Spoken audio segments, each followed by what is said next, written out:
জঙ্গল থেকে বাঘ ঢুকেছে গ্রামে কিছুক্ষণ আগে। মোহনদা, বাঘ ওই কোথায়? ওই তো বাঘটা পালিয়ে যাচ্ছে। ওই দেখো, আরো দুটো পালিয়ে যাচ্ছে। তার মানে বাঘের চেয়ে ভয়ঙ্কর কিছু আসতে চলেছে আমাদের সামনে। সাদা বাঘ? আমাদের সুন্দরবন জঙ্গলে সাদা বাঘ কোথা থেকে আসবে?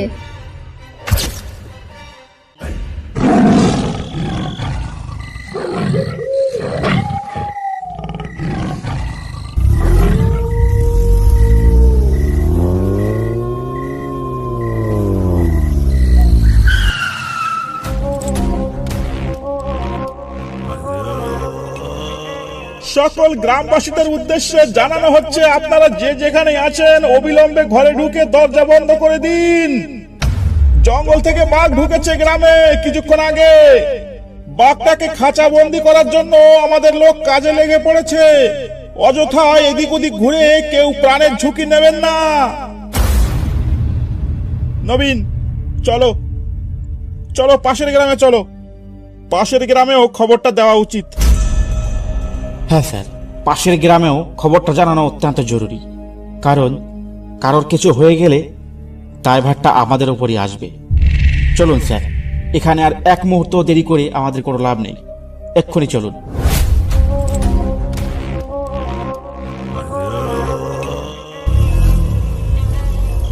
ওরে নেতাই, তাড়াতাড়ি পা চালিয়ে আয়।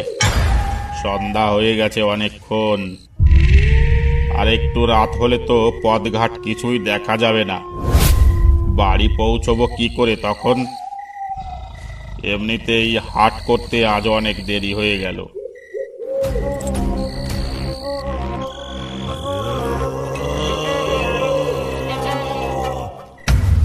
কোথায় সন্ধ্যা? লোকে এখনো গরু বাছুর ভেতরে দিল না, আর তুমি সন্ধ্যা বলছো? গরু বাছুর গোয়ালে মানে?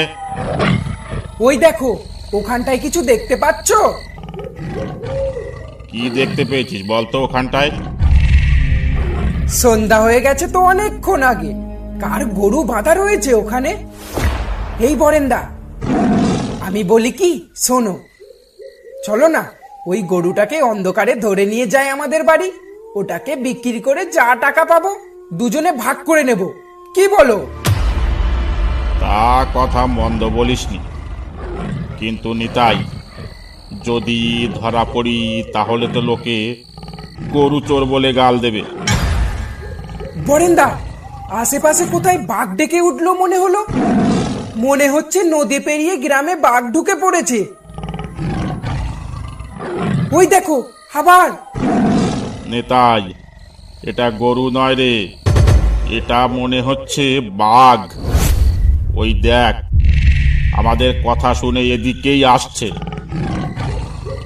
বরেন্দা পালাও, এটা কোনো গরু নয়, এটা সাদা বাঘ। সাদা বাঘ সুন্দরবনে কি করে এলো?